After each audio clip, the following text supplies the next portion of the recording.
Assalamualaikum warahmatullahi wabarakatuh. Perkenalkan nama saya Hilwani Nuha dengan NIM G002584 dari kelompok B3. Jadi langsung saja untuk laporan yang pertama. Pada saat kegiatan bermain, Rusdi, seorang anak laki-laki usia 4 tahun, tiba-tiba berhenti beralih karena sesak napas dengan bibir dan ujung jari tampak kebiruan. Rusdi kemudian berjongkok beberapa saat hingga kondisinya membaik.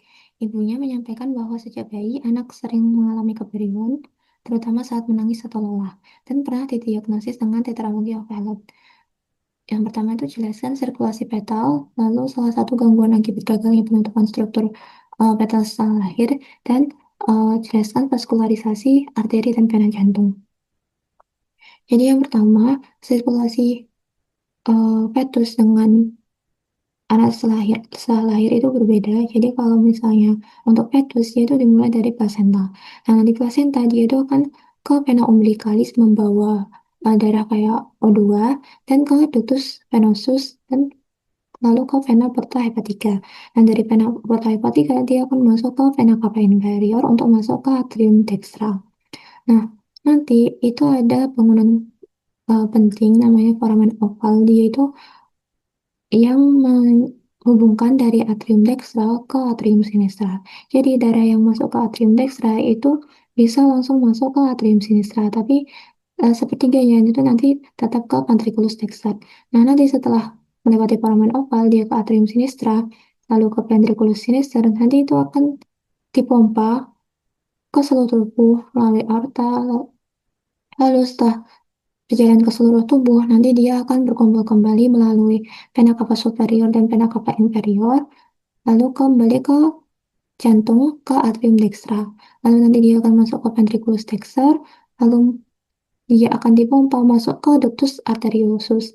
Nah, dari ductus arteriosus, dia akan masuk ke aorta descendens, ke arteria communis, dan baru masuk ke arteri umbilicalis untuk kembali ke plasenta. Jadi untuk fetal circulation yaitu ada 3 bangunan khusus. Yang pertama itu ada ductus venosus, foramen oval, dan ductus arteriosus. Nah, salah satu gangguan akibat gagalnya penutupan struktur fetal saat lahir itu adalah PFO atau patent foramen oval. Jadi eh, tadi kan ada bangunan penting namanya foramen oval. Nah, PFO ini itu gagalnya perkembangan dari foramen oval itu menjadi fossa ovalis.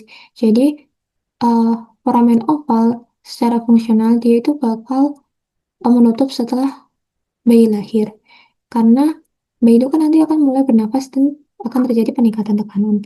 Nah, dia itu bakal menutup sepenuhnya itu setahun setelah kelahiran menjadi fossa ovalis. Nah, kalau misalnya dia itu gagal menutup, itu bisa berakibat darah dari atrium dexter itu bisa bercampur ke atrium sinistra atau sebaliknya. Selanjutnya ini untuk vaskularisasi dari jantung. Jadi ini untuk arterinya. Jadi kalau arteri jantung itu dia bercabang dari aorta. Nah, cabang utamanya itu ada dua. Ada eh, LCA atau left coronary artery yang dia itu bakal bercabang jadi LAD dan LCX. LAD ini adalah left anterior descending. Jadi ini kalau tampak dari lateral dan LCX atau left circumflex. Nah, yang kedua, cabang utama yang kedua itu adalah RCA atau right coronary artery. Nah, nanti RCA dia itu bakal bercabang jadi AMA atau bisa disebut akut marginal artery atau right marginal artery. Sama dia itu bakal bercabang jadi PDA, posterior descending artery.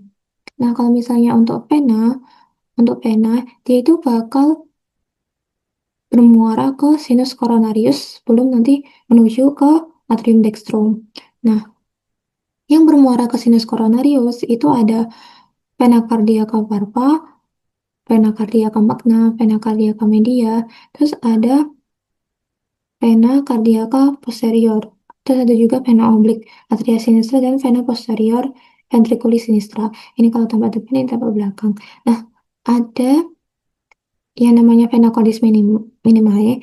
Nah, kalau vena cordis minimae, dia itu akan bermuara langsung ke atrium dextrum. Jadi dia nggak bermuara ke sinus coronarius dulu. Nah, dia itu bermuara ke atrium dextrum itu melalui foramina venarum cavarum. Itu untuk vena. Ini untuk penjelasannya tadi.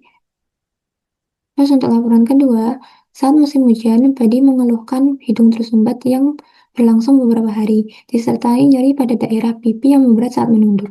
Ia juga merasakan lendir kental mengalir ke tenggorokan. Pada pemeriksaan, dokter mencurigai adanya peradangan pada sinus maxillaris yang berkaitan dengan gangguan drainase di meatus nasi medius. Pertanyaannya, itu jelaskan sinus-sinus paranasal yang terdapat pada hidung beserta fungsinya, terus pembagian meatus nasi dan lubang muara atau drainase dari masing-masing sinus, terus jelaskan mengapa sinus maksilaris itu lebih sering mengalami sinusitis dibanding sinus lainnya. Jadi sinus paranasalis itu merupakan sekelompok rongga di tulang kraniofasial yang berhubungan dengan kalkulasi itu melalui ostium. Nah, fungsinya itu ada banyak. Yang pertama itu mengurangi berat relatif tengkorak, terus meningkatkan resonansi suara sebagai penyangga terhadap trauma wajah, terus dia juga menjadi eh, pelindung struktur sensitif dari fluktuasi suhu yang cepat di hidung. Nah, sinus-sinusnya itu ada yang pertama sinus frontalis, habis itu ada sinus maxillaris, ada dan sinus sphenoidalis. Di vakum nasi dari dinding lateralnya itu, yaitu punya tiga lengkungan atau yang biasa dipanggil konka. Jadi, yang pertama itu ada konka nasalis yang superior, yang media, dan yang inferior. Nah, nanti si konkanya ini, dia itu bakal membagi vakum nasi menjadi 4 saluran udara. Nah, yang pertama itu ada kon, uh, maaf, ada recessus sphenoethmoidalis. Yang paling atas lalu ada meatus nasi yang superior, lalu ada meatus nasi media, dan meatus nasi yang inferior. Nah, nanti 4 saluran dia itu bakal jadi muara saluran dari sinus paranasalis dan ductus nasolacrimalis. Jadi, yang pertama tadi, yang recessus sphenoethmoidal, dia itu bakal jadi muara dari sinus ethmoidalis. Yang ini. Lalu nanti yang meatus nasi superior, dia itu bakal jadi muara buat selulae maaf, selulae ethmoidalis yang posterior. Lalu kalau yang media, dia itu terbagi jadi beberapa karena banyak yang bermuara di situ. Jadi di bagian bula, namanya bula ethmoidalis yang berbentuk kubah ini, dia itu bakal jadi muara dari selulae ethmoidalis yang media. Terus nanti lekungan di bawah bulanya itu yang namanya hiatus semulunaris, dia itu bakal jadi muara dari sinus maxillaris tadi. Lalu ada infundibulum ethmoidal, dia itu bakal dimuarari oleh dua, yaitu sinus frontalis dan selulae ethmoidalis yang anterior. Lalu nanti uh, buat yang meatus nasi inferior, dia itu bakal dimurai oleh ductus nasolacrimalis. Nah, kenapa sih situs maxillaris itu lebih sering terjadi? Itu ada beberapa alasan. Yang pertama dari faktor anatomi. Jadi kalau dari faktor anatomi itu sinus maxillaris itu karena lokasinya dia yang paling bawah area wajah, jadi dia itu mudah terpengaruh oleh infeksi dari saluran pernapasan. Terus juga karena saluran keluar dari sinus maxillaris yaitu berada di posisi yang lebih tinggi. Nah, karena berada di posisi yang lebih tinggi, itu cairan itu cenderung tertahan dan kalau tertahan dia itu mudah memicu infeksi. Terus karena yang kedua itu karena volume rongganya yang besar. Jadi sinus maxillaris itu kan punya rongga yang paling besar dari sinus lainnya.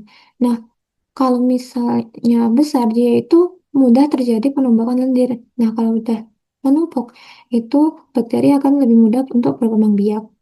Lalu yang ketiga itu karena dari infeksi gigi atau odontogenik. Jadi, akar gigi rahang atas ini, dia itu berbatasan langsung ke dasar sinus maxillaris. Jadi, kalau misalnya ada infeksi, karies, atau abses dari giginya, itu bisa mudah menyebar ke dalam sinus. Terima kasih.